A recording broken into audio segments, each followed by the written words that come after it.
Well, hey everybody, and welcome to this HCTalk podcast. As always, I'm your host, Lance Gormley, and our guest once again on the program is Mayor of Halstead, Dennis Travis. How you doing today, Dennis? Pretty good, Lance. This is starting to have an old hat feel to me. Yeah, we're going to have to get you out here on the other style of podcast that we do where we just discuss and cuss local issues and things and pick your brain about that one of these days. You know that, right? I'm open for it. Going to be a staple of the program before long, buddy. Yeah, it'll be fun. It'll be fun. No, just right out the gate, I want to say I appreciate the times that you have come out here. You've always been very open and transparent, very apt to come on. If for those that are watching this podcast that did not know, in the past, Dennis came on and did a style of podcast that we do where we just talk about your life, where you grew up, how you found yourself where you were today in Halstead, the whole deal. So go back into the archives. You can look that up. It was a great interview. Dennis did a great job, and I appreciate you sharing your life with us in that way.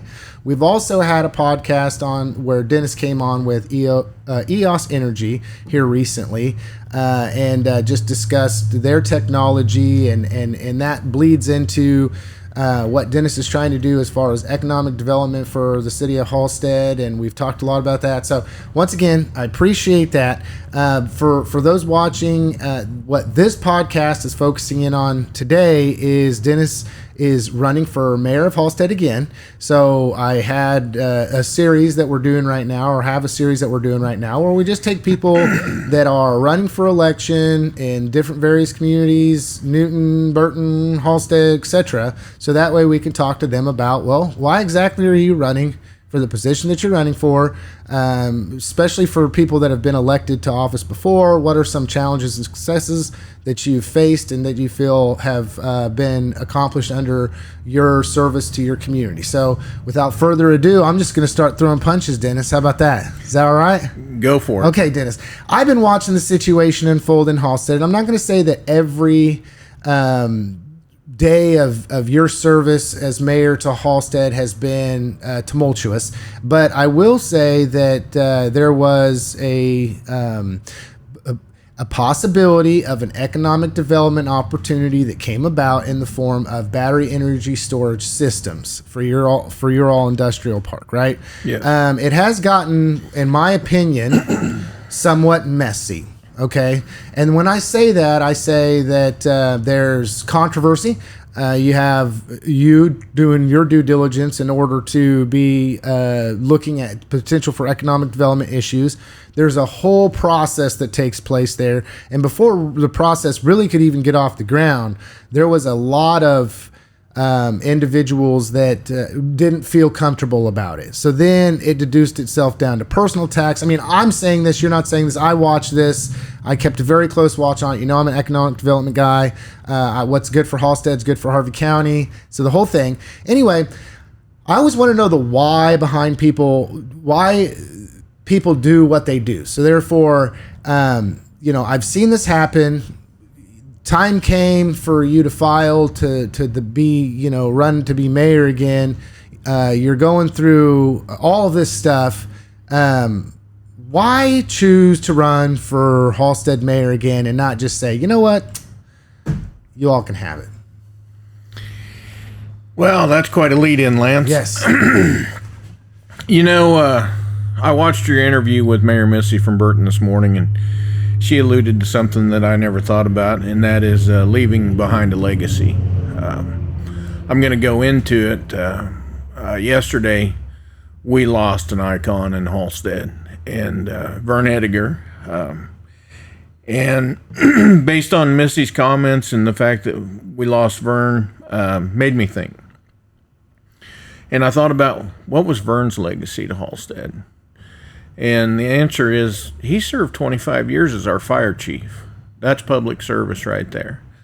The other thing is Vern was a trusted friend of mine, an advisor, a mentor, if you will. Several times I'd stop by, and Vern and I'd have conversations. And, sometimes maybe Vern didn't say what I wanted him to say, but Vern said what he wanted to say, and he never did sugarcoat anything, which is what I appreciated about him.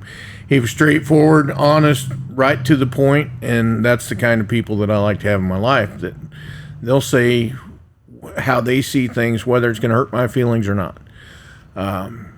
he was a trusted advisor that I'm going to miss, and I wanted to mention that today. But I think that's part of it. It's part of leaving behind maybe a legacy that you did improve things while you were there. I didn't think about that early on. Early on, when I served on the council, it was a way for me to meet people in a community that I was new to. I moved to Halstead in 2011. Now looking back, it's hard to believe I've got 14 years of living in that community and spent the majority of it serving on that governing body and getting in touch with what the real issues were in Halstead and trying to come up with creative ways to solve those issues. Now, any solution that's come forward, it's not mine alone. It's that governing body. And people often ask, what is the true role of a mayor in a community? And I always say this. I say, the council makes the decision, but it's up to the mayor to referee between those 5 personalities on that council and get them all headed in the right direction and doing the right thing. And right now, I think we've got just as good of governing body as we've ever had. I feel the same way about our city staff.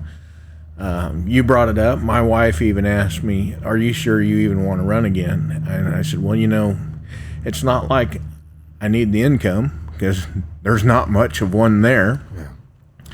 And yeah, dealing with the headaches sometimes can be a little overwhelming and take time away from your regular career and take time away from your family activities. But at the end of the day, I think there's a lot of residents that trust me to sit in that seat and make hard decisions and stand up for what's going to be the best for Halstead's future. So I guess that's why I continue to run. Yeah. Okay, so you just mentioned that you've been a Halstead resident for 14 plus years, okay? Yeah, since 2011. Okay, and then a period of time during that you've been part of the governing body. So just for the audience, would you give a brief recap of when you ran for office, what your, I hate to say for lack of a better word, political career in the city of Halstead has been, but how about we'll say a brief recap of your service to the Halstead community. I believe, if I remember right, I ran the first time, because our elections are on the odd year. I think it was 2013. I ran for a council seat, ran unopposed, so I was a shoo-in, and that's where I started my service to the city of Halstead as a council member. And because of the way we did elections back then, the elections were done in the spring, and then the state changed it to have the elections coincide with the fall. So I actually served 4.5 years as a council member. And then I ran against incumbent Bill Ewert. I believe it was 2017, and I lost that election. I think it was by 15 votes. It was a pretty close election, which, spells out that every vote does count in a small community's election. And then in 2019, I come back and ran for mayor again, and that's when I won. And that in itself presented its own challenges, because if you remember, in 2019, so I took over in January of 2020, COVID hit. Yeah. We had to navigate through that, and that was an experience that none of us had. None of us knew what to expect. We did navigate through that as a governing body. Then you fast forward to Winter Storm Uri hit and the high gas bills and all that we had to get through. It certainly has presented its own challenges to be involved in that governing body in recent years. And at the same time, we're looking at opportunities. How do we improve the community overall, and how do we address aging infrastructure? So yeah, those challenges continue to present themselves, and I don't know, I think it's pretty rewarding when you can address some of those challenges, be it one piece at a time, maybe a little victory here and there, but just staying focused and learning about the process and trying to defeat those deficits that are causing issues in your community. Yeah. Small communities have a lot of challenges. I think people underestimate when you have a very small populace, which, Halstead's not the smallest community that we have in Harvey County, right? But when we think about small communities across Kansas, I think Halstead would fall into one of that category. Would you agree with that, Dennis? Yeah, it's quite a bit bigger than the community I grew up outside of when I was a kid. I think it had a population of 300, so It was real small. But it's still, Halstead's got great services, great infrastructure for the most part, and but still has that small community feel where you're walking down Main Street and you probably, if you've lived there any time at all, you're going to recognize 80% of the people when you walk down Main Street. Yeah, yeah. And I love that about the community. Yeah, a small town like that, when somebody's not from there, let's say. Yeah, right. well, yeah, right. you're Like, right. hey, they're not familiar. I don't see them every day, right? So, okay, so you already alluded to some challenges, but I always like to hear the flip side, which are what, in your opinion, since you've begun serving the citizens of Halstead, could you point to as a few successes? I would say my first success, and again, it's a success of the entire governing body because we work together as one unit. But early on, when I was finishing up as a council member, I had a gentleman approach me in a wheelchair. And he said, hey, can you do something with the sidewalks on Main Street? Can you get some wheelchair ramps? My accessibility is not very good. And I said, you know what? I'm sorry. I'm not confined to a wheelchair, so I've never looked at the issue. Let me drive around town, kind of take an inventory and see what's going on. And I did. And when I did that drive around town, I was embarrassed. We did not have very good accessibility for somebody that was confined to a wheelchair. And since then, worked with City Manager Reimer, and we started this SRS, Safe Routes to School Sidewalk program. It was a grant process. We went after that. We have made several improvements on Main Street. I believe that most of Main Street has now been retrofitted with those wheelchair ramps. So that was really what I considered my first success, getting that taken care of. And there'll be more work coming soon on that Safe Routes to School sidewalk program, and we've received several $100,000 in grant monies. That would be the next thing is, everybody always feels like we pay a pretty decent level of taxes now in Halstead, and I agree with that. I'm a homeowner there too. But we don't want to sacrifice any of our services, and we still have improvement projects we need to get done. So it's always been my wish to focus my city hall people on going out for those grants. And we've had a lot of successes there already. One of them, and that construction will start probably next year, is we're doing a complete redo of North Street. And when we started looking at the DOT grant program, that street would probably be the second highest cost street to replace in town. So we definitely need some help to do it. And we went out for that grant, and I remember because of the way we structured the grant, we were taking on a little more of the cost share than people normally do. But at the time, the DOT had not given out a grant over $1 million, and we were asking for $1.5 million. And we really thought we had a snowball's chance in Hades of getting that grant. And when I got the call from my city manager that we won that, I was like, holy crap, that's great. I mean, we can get this street replaced, and oh no, now we got to figure out where we're coming up with our half of the grant. But we already kind of had that figured out. So those are two things that I consider wins. The other thing was the Main Street extension. Oh my God, if you remember that, we had everything ready. Then the drainage district wanted to review the plan and change it after it was already approved by the state, and we went through that.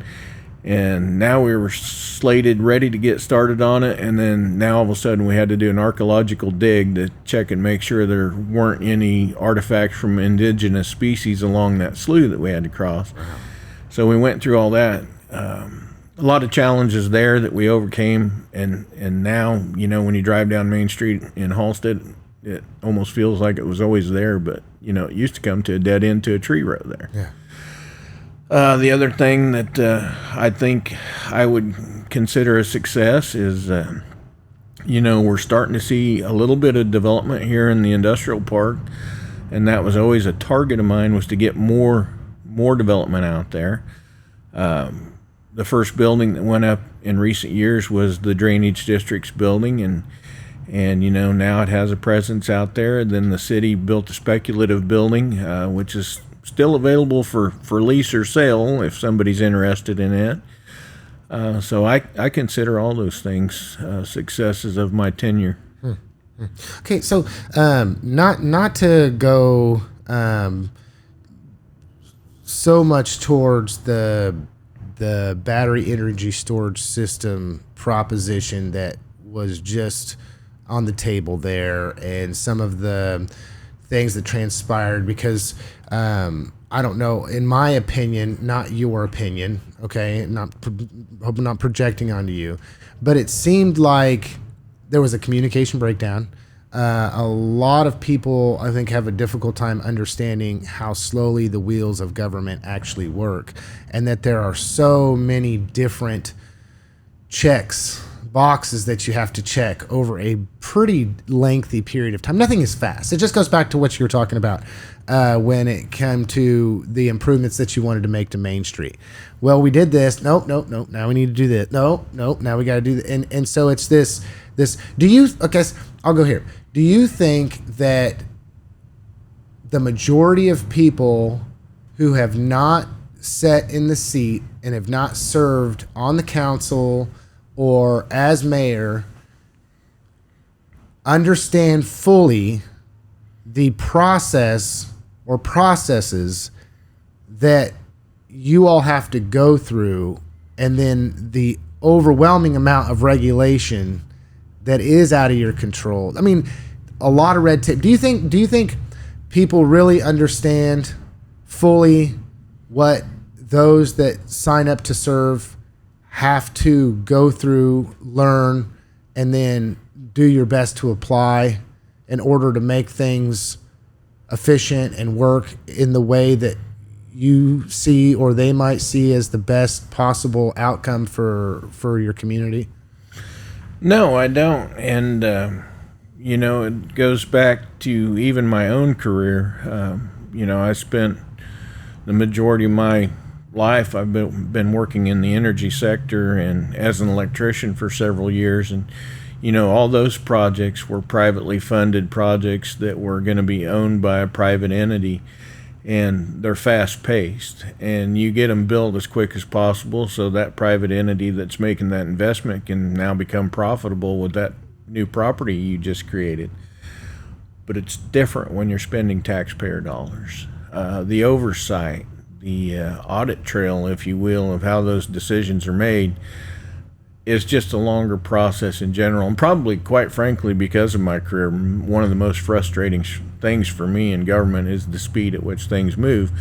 But it's by design. It's by design, so you can't cheat the system, so you can't squander taxpayer dollars, so you are doing everything right within the legal bounds of the law. And once you understand that and accept it, you just kind of embrace the process and try to help speed things up where you can.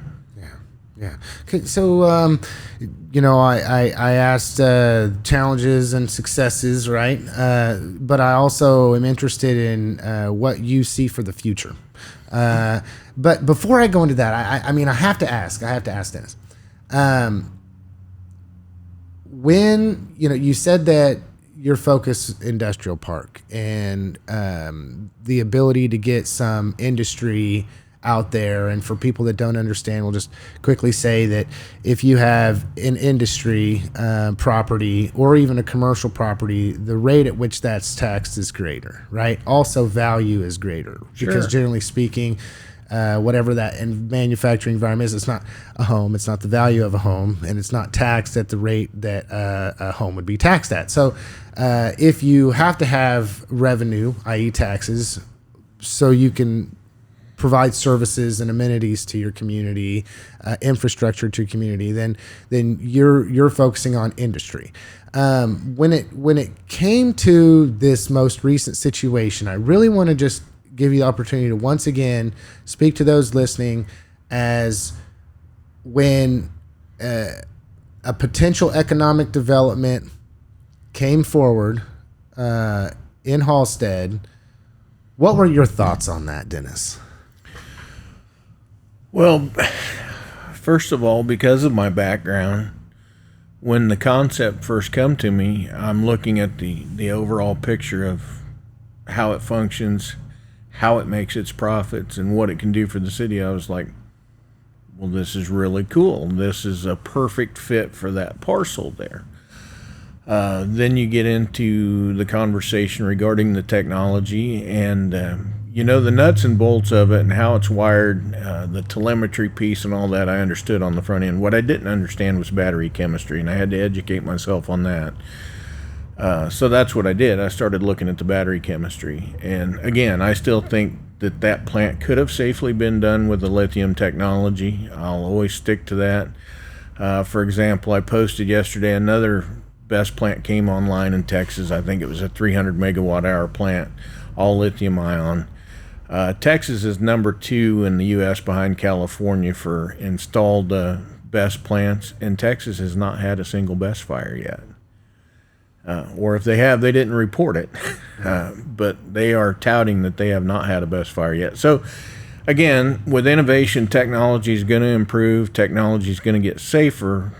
But because of the noise that we were having in town, that did force me to look outside of my box, and that's why I brought the other technology forward recently. And again, we're working on a potential project to bring that forward if we can get the developer and the utility to agree on terms. But it all hinges off of this ballot issue coming up, which is why it's very important to me to vote no on this all-out ban on BESS. Okay, so explain that a little bit farther. I hope I didn't stop you mid-speech here, but I'm just gonna say that's a challenge, right? That you all are facing. So I'm just, instead of asking an open-ended question about what a challenge for the future of Halstead is, and we can cover that later here, but just knowing that is a potential challenge for the community going forward. I want to get inside your head about why exactly what you think, and then why you think what you think, Dennis. Well, first of all, the Kansas state statute does allow for a citizen-driven ordinance, and I'll sit here and argue till I'm blue in my face that I think the threshold to meet that requirement is a little low in my opinion, but that's neither here nor there. It is a right of a group of citizens to get together, and if they can get enough signatures to meet the threshold, then they can push this forward. And that group has done that. And I was trying to look outside of the box for a different technology even before they brought that forward.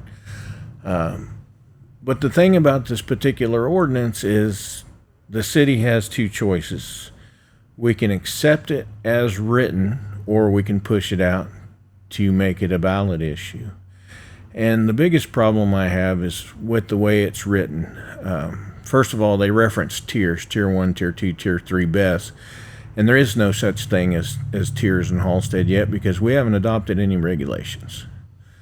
The second thing that really bothers me about it is that group is so adamantly opposed to having a commercial BESS with lithium technology in a 9-2 industrial park. They just want it banned, straight out banned. But at the same time, the ordinance says that it would allow for a lithium ion BESS to be in your residence up to 80 kilowatts. And, when I'm reading that, it's a direct contradiction because I'm like, either you think lithium is a dangerous technology or it isn't. And the fact that you think it's okay to have it in your home, that it's safe enough for your home, you're okay with that, up to 80 kilowatts, which, by the way, is 4 times the NFPA recommendation. NFPA says that they don't want a battery over 20 kilowatts in your home, and you're allowed up to 2 in the home, whether it be your garage, basement, whatever. And you can have up to 80 kilowatts on your property, but the other 2 have to be mounted outside. But the way their ordinance is written, it would allow you to have one single 80 kilowatt battery inside the home. So I don't think they really did fair research when they built that piece of the ordinance. But again, I say, if lithium batteries are safe for your home, then there's no reason why they shouldn't be safe for your I-2 industrial park that's isolated from the general population. That part of it probably bothers me more than anything else, that direct contradiction in the ordinance itself. So what would actually happen if the ordinance passed, Dennis? Well, it's going to kill any economic development for a commercial or industrial BESS, and it doesn't matter what the chemistry is. It doesn't specifically ban BESS by chemistry. It's just a technology overall. No battery energy storage on a commercial or industrial scale. And that would kill any future economic development that we could do with that technology, even though we could adapt to 100% safe battery chemistry. So it's just a bad idea. It just shuts a lot of doors that for 10 years. You know how much technology and innovation changes and how quickly it can be done, and I'm seeing it already with that new technology I brought forward. So I just don't think that you want to kill those opportunities, especially when you're a struggling agriculture-based community who don't get exposed to very many economic development opportunities to begin with.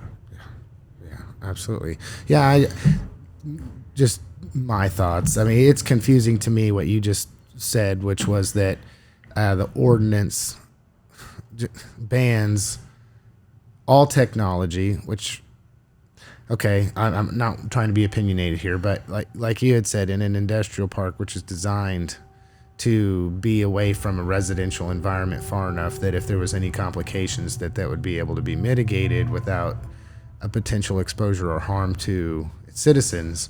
Yet, if you're putting one of these in your house and something goes awry, I would think that the potential that people are concerned about taking place would just be off the chart. I mean, I don't know. The thought I've always had. Sorry, man. I'm trying not to get opinionated. It's not supposed to be that way. I just. The thought I've always had, and what just floors me, is like, okay, you don't like the idea of a regulated, engineered BESS out here in our I-2 industrial park. I think the closest neighbors, let's call it over 1,000 feet. I think it's not, well, it's right around 900 feet. But even then, depending on where they would place the containers, we could maybe increase that distance. But it's still quite a ways away from what you would expect for a fire. You don't like that idea. But in the same breath, you're okay with a DIYer living next door to you, buying an off-the-shelf. I don't think Home Depot sells them yet, but they probably will someday. And installing it in their garage that could be 8 to 10 feet away from your house.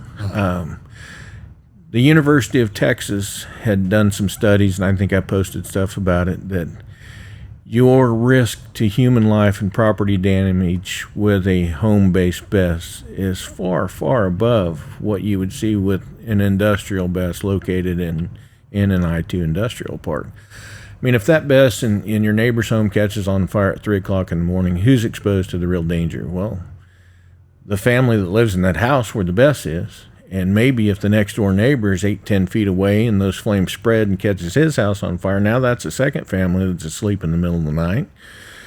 So you're exposing all those people to potential risks. The other thing is when first responders show up, it's a residential BESS. They have no idea what you might actually have in that garage because, let's face it, half the time people don't pull building permits, and half the time that building permit doesn't cover the entire project. So there's those inherent risks versus an industrial park. If you build a BESS in the industrial park, your entire first responder, whether it be fire, EMS, whoever, they're going to be involved in that process from the get-go. And it's sited out there away from homes, away from, there's nobody sleeping next to a BESS in an industrial park. If one of those catches on fire, what's the biggest risk? The biggest risk is a financial loss to whoever owns it. There was a couple of modern BESSes that caught on fire. I think it was in New Mexico here recently. And there was 2 of them right next to each other. So it propagated, both of them caught on fire. First responders were out there and spraying water over the other BESS units to keep them cool while they let the event burn itself out, which we've talked about that. This is how the modern BESS is designed to, when it does go into thermal runaway and catches on fire, that's the standard response.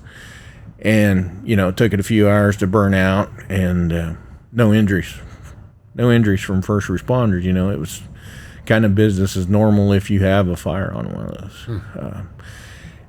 And again, with innovation, with improving technologies, with AI running on these battery management systems, I still think a lithium solution could work, and it is working.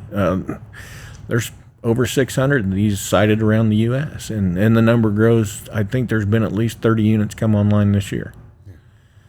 So I feel like I'm beating the hair off a dead horse. No. I mean, it's. I'm trying to get into how you know. I know we've had this discussion before.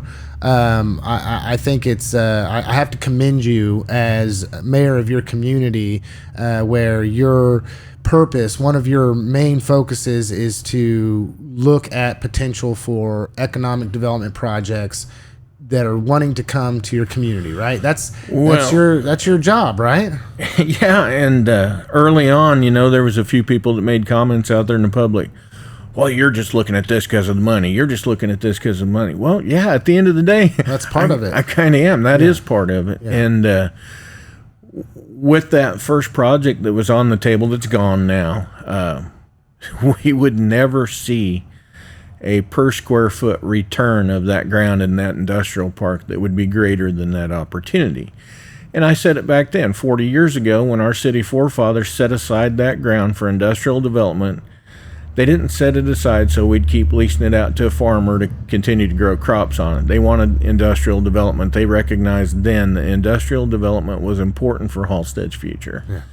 And, you know, I just want to pick up where they left off with that idea and try to get some industrial development going on out there. Well, and then thinking outside the box, further commend, which was when there were obstacles that arose, I know that you tried to make the case to have it work itself through the process before a decision was made. You said it over and over and over again. And not that you would make the decision, if I'm remembering correctly, for this to be a go-ahead.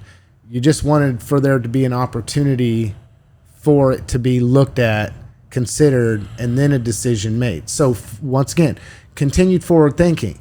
Hearing the concerns of individuals in your community, you just kept pushing forward and looking for a way to potentially have the same type of investment, because that battery energy storage system appeared to be a good fit in the industrial park for the purposes of what it does, to find EOS. Yes. I am so excited about that technology. I said it before, and they even picked up on it on X, because that last podcast was shared all over X. And I had said then that I believe that EOS Energy had the holy grail of a BESS battery, in that non-toxic, non-flammable, 100% recyclable. Now they're up to scale. They're commercially available. They're increasing their production. Regardless of what happens in Halstead, EOS Energy is on a path to potentially dominate BESS batteries across the Midwest. Now, Fluence, which is Siemens, and Tesla, they're going to be big players in that market. But Shane said it right here on the show. If they could just carve out a small portion of the overall need for BESS for their company, they're going to be successful. And, you know, I've said it a few times. I've never said it on the show.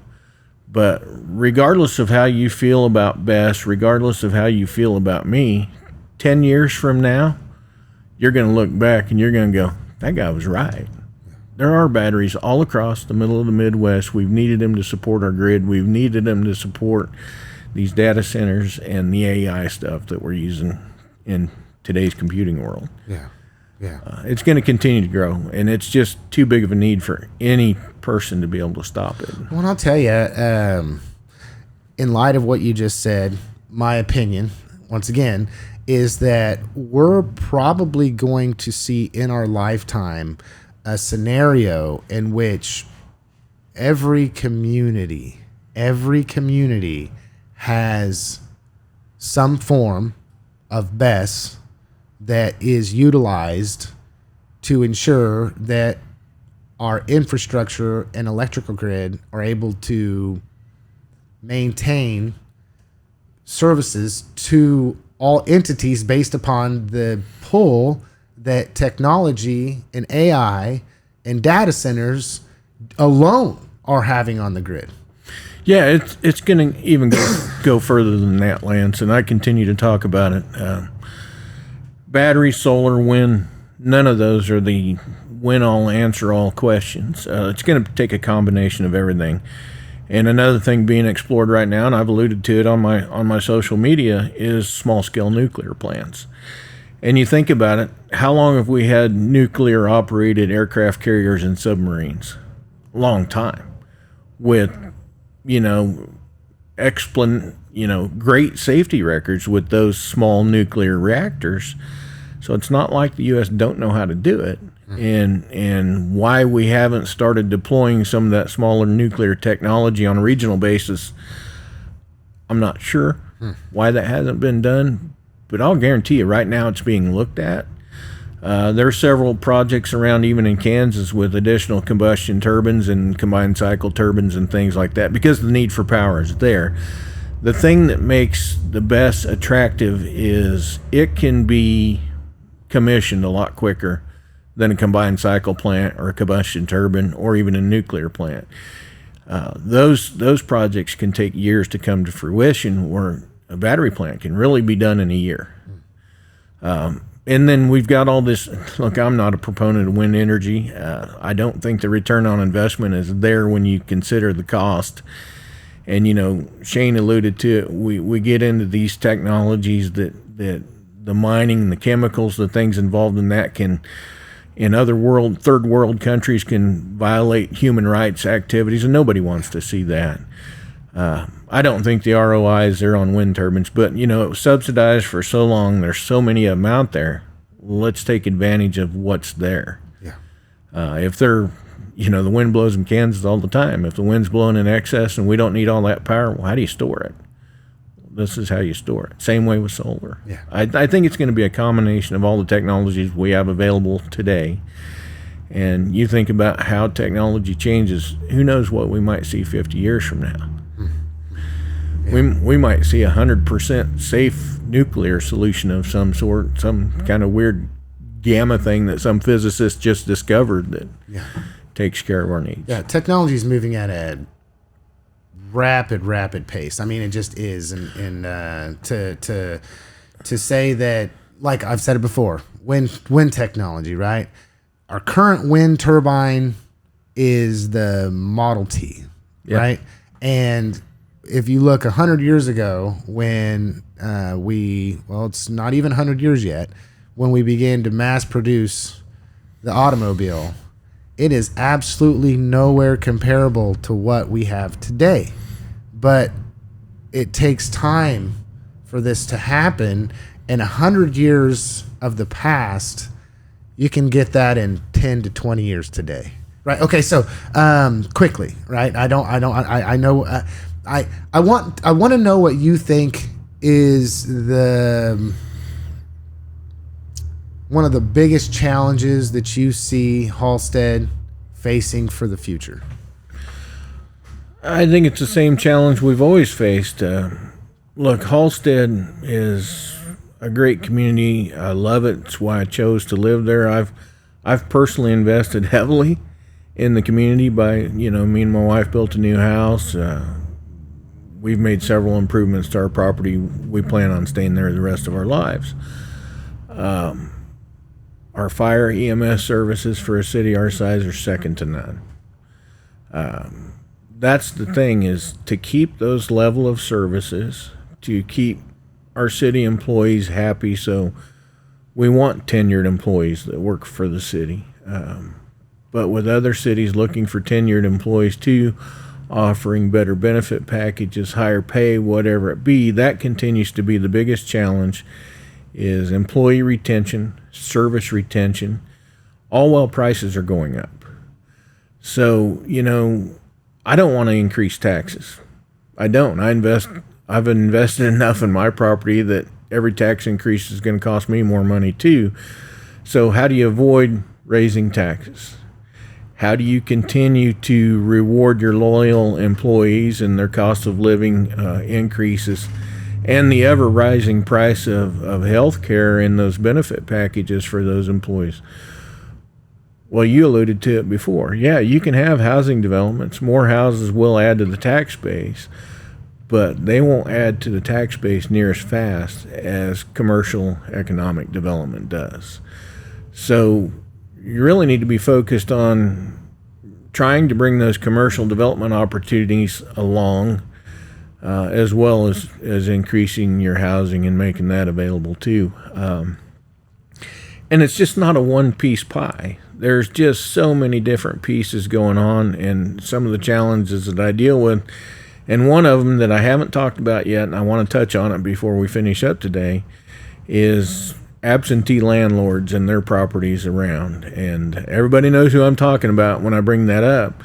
But, we've been dealing with an empty, derelict hospital for going on 20 years now, I believe. And then we had to deal with him on one of his hotel properties that got severely damaged in a storm, and it was blightful even before then, and the city ended up tearing that down, which motivated him to take care of his other hotel, and now that thing's back up to par and is considered safe by engineering terms, and actually looks, if you drive by there, it looks a lot nicer than it did. So it's back to where I think somebody could put it to productive use.